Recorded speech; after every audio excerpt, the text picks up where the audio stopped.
সুন্দর অনুষ্ঠানের সম্মানিত সভাপতি,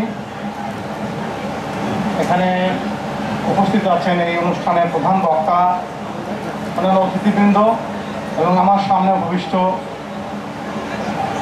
ভদ্র মহিলা এবং ভদ্র মহোদয়গণ, আমার সন্তানতুল্য ছাত্রছাত্রীরা, আসসালামু আলাইকুম ওয়া রাহমাতুল্লাহ।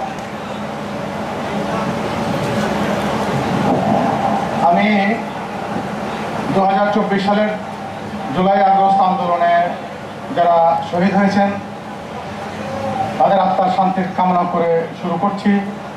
যারা আহত অবস্থায় এখনও চিকিৎসাধীন আছেন তাদের দ্রুত আরোগ্য কামনা করছি।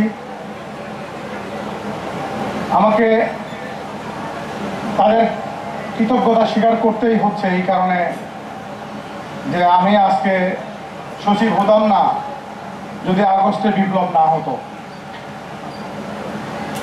আমি আগস্টের আগে আমি সিনিয়র সহকারী সচিব ছিলাম, 24 বছর একই পদে ছিলাম।